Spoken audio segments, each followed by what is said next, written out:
আচ্ছা, পাহাড় নাকি সমুদ্র নাকি দুটোই? আমি বলতে চাইছি, দুটোই যদি একসাথে ঘোরা যায় তাহলে কেমন হয়? আমরা সবাই জানি যে দক্ষিণ ভারতে এরকম জায়গার ছড়াছড়ি, কিন্তু তার মধ্যেও যদি জায়গাটা হয় অপরিচিত, তাহলে মন্দ কি? আজকে ঠিক এইরকম একটি জায়গার কথা বলবো, যেখানে আপনারা সন্ধে বেলাটাও একটু ভিন্ন স্বাদে দারুণভাবে উপভোগ করতে পারবেন। তাহলে চলুন ভিডিওটা শুরু করা যাক। সামনেই দোল, আমাদের একটা প্রিয় উৎসব, আর তার সাথে শনি ও রবিবার মিলিয়ে দিন চারেক ছুটি রয়েছে। আমি যে জায়গাটার কথা বলতে যাচ্ছি সেখানে ঘোরার জন্য 4 দিন যথেষ্ট। জায়গাটা দক্ষিণ ভারতের কেরালাতে অবস্থিত, আর কেরালাকে বলা হয় ঈশ্বরের নিজের দেশ। সেই কেরালার আরব সাগরের তীরে অবস্থিত এই স্বল্প পরিচিত সি বিচ। আরও একটু বিশদে বলতে গেলে বলতে হয়, তিরুভনন্তপুরম শহরের শেষ প্রান্তে রয়েছে এই বিচ। যদিও এই পর্যটন কেন্দ্র সমুদ্র সৈকতের জন্য পরিচিত, কিন্তু সমুদ্র সৈকতের পার ঘেঁষে রয়েছে বড় বড় টিলা। সেখানেই লাইন দিয়ে রয়েছে সারি সারি দোকানপাট, রেস্তোরাঁ, ক্যাফে, পানশালা ও হোটেল। আর সব জায়গাতেই রয়েছে পশ্চিমী দুনিয়ার ছাপ। কেমন যেন একটা বিদেশ বিদেশ ভাব। সেই কারণে আপনি যদি পাহাড়ের উপর কোনো হোটেলে রাত কাটান, সেখান থেকে দেখতে পাবেন গোটা সমুদ্র সৈকত।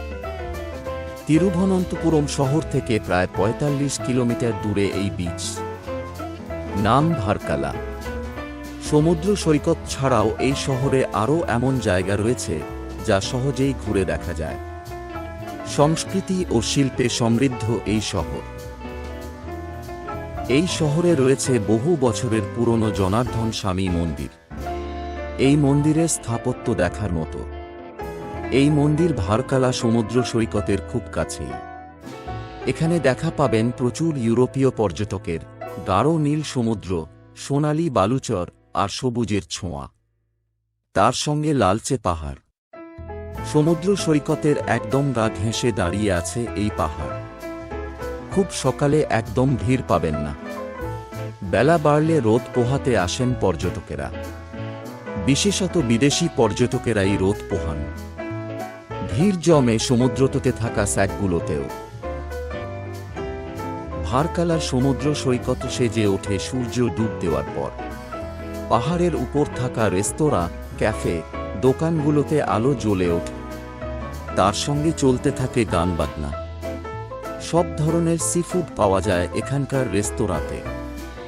বিদেশি পর্যটকদের ভিড় বেশি হওয়ায় এখানে কন্টিনেন্টাল খাবারের চল বেশি। ভারকালার সবচেয়ে জনপ্রিয় সমুদ্র সৈকত হল পাপনাশম বিচ। এখানেই সবচেয়ে বেশি পর্যটকদের ভিড় দেখা যায়। শান্ত ও নির্জন সমুদ্র সৈকত হল এটি। ভারকালা বিচের আরেকটি বড় আকর্ষণ হল ফ্লোটিং ব্রিজ, যা সমুদ্রের বেশ কিছুটা ভেতর পর্যন্ত চলে গেছে। এই ব্রিজও কিন্তু একটা বিশেষ আকর্ষণ। ঢেউ এর তালে তালে দোল খেতে বেশ ভালোই লাগে। এখানকার একটা গোপন কথা আপনাদেরকে বলে রাখি, সেটা হলো কালো বালির বিচ, যা ভারকালাতেই রয়েছে। এখানে একটি সুন্দর রিসোর্টও আছে।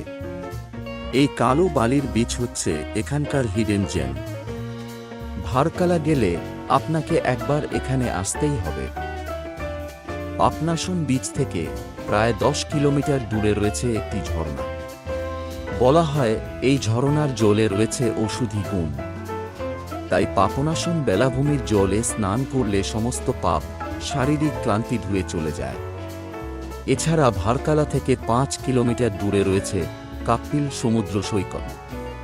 এই সমুদ্র সৈকতে বসে সূর্যাস্ত দেখতে পারেন। ভারকালার খুব কাছেই রয়েছে আঞ্জেনগো লাইট হাউস। যেহেতু এটি কোস্টাল এলাকা, তাই এখানে রয়েছে অনেক নাম জানা না জানা বিচ। ইচ্ছে করলে সবগুলোই ঘুরে দেখতে পারেন। কেমন লাগলো এই জায়গাটা সম্বন্ধে জেনে কমেন্ট করে জানাবেন। ভারকালার নিকটতম বিমানবন্দর হল তিরুভনন্তপুরম। শহর থেকে প্রায় 55 কিলোমিটার দূরত্বে অবস্থিত এই বিমানবন্দর। ট্রেনে গেলে আপনাকে নামতে হবে ভারকালা শিভাগিরি স্টেশনে।